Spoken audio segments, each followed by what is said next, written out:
Though I have not always been wise enough or aware enough to hold on to this truth for long, I have come to deeply understand for myself that my definition of the beauty way does not need to solely or to heavily rely on financial abundance. Yet, over many significant periods of impoverishment, I also experienced bliss and beauty that had no correlation to abundant financial means.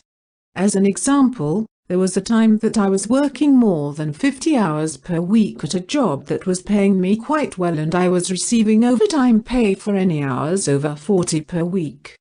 During that time, I was also going to school full-time and cramming in my school homework during my breaks as well as in the evenings after work. At that time, I was consumed with having enough money and making sure I was preparing the way to get further ahead. Because of these worries about money, I kept myself through strict regimens. I would wake in the morning with a determined resolve to push through each day, and I assured that I was compliant with each expectation I laid forth for myself each moment of every day.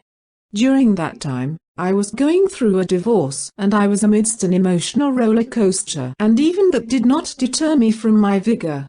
I simply didn't permit myself time to think about or reflect on how things had changed or all that was lost. I felt I was on a proper mission to set my life right through sheer willpower and force. Because of the deep imbalance my life, and the sheer one-track-minded focus on income and financial success, I became tremendously disturbed. Sure, I had such an abundance of money. In fact, I had so much abundance financially that I was practically throwing it away and didn't even know how to use it all when I did have a little bit of time to spend on myself. Yet I felt utterly miserable despite the sheer sense of financial security, and the primary emotion I felt was malcontent. I did not allot myself fun or recreation, I did not make friends or find romance, I didn't open the doors to fascination and wonder. I didn't even give myself the chance to experience anything random or unplanned. Work and effort ruled all, and I simply couldn't focus anymore and only felt weary and defeated. I felt my life lacked meaning. I started to fail at meeting the production rates and expectations of the job and the many demands of attending a university. At some point during the experience I became so weary and forlorn and challenged that I had what I would describe as a complete mental breakdown while at the job.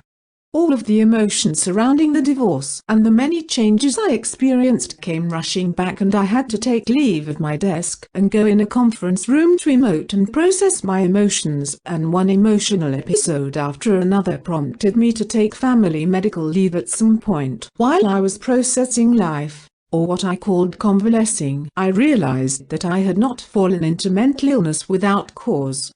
Instead, I was experiencing the wisdom of an internal sounding board, and something within me knew that everything I had been trying to do to live well had been poorly conceived. I recognized that I needed to really reevaluate what it meant to create and live my own personal beauty way. I recognized I had pushed myself beyond my personal threshold and lost my bearings while trying to dance the line between living the life of beauty and purpose and assuring that I was funding the life of my dreams. Thankfully, after a reasonable period spent mending my soul, I met and fell in love with a beautiful man who utterly revolutionized my way of thinking. He taught me about concepts of beauty and prosperity that were beyond my very traditional and linear understanding. He helped me to see that there were other things that might be more valuable than accruing money at the cost of truly living in beautiful ways.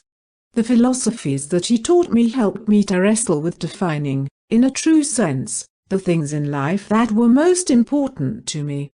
He tried to teach me his personal sense of beauty, and he invited me to walk alongside him as he opened the doors to showing me the things that were most precious to him.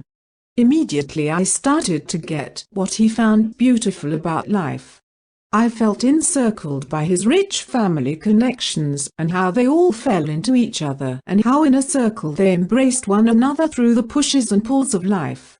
I saw how being tight-knit helped them to carry one another through. I joined him on wondrous nature adventures where we would immerse ourselves in spaces of unfathomably vast and wondrous beauty, where every corner we turned yielded new life, new breathtaking views, new ever-changing wonders galore. I bathed in luxuriously experiential creative endeavors, and I saw how important it was to invest in lofty and nearly unbelievable dreams. What a difference he made in my life, and how wonderfully enriched my life became when I began to understand these intensely beautiful extensions of wisdom he has shared.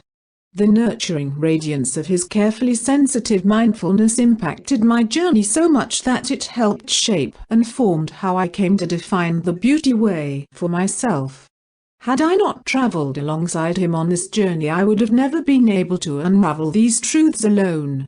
I feel that I was touched by a bit of magic when he swept me away on this mind-bending and heart-rending journey.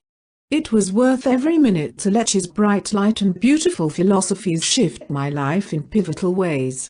It is my hope that as I share the philosophies that I learned from this time together, that in sharing you will feel your way through finding your beauty way, too.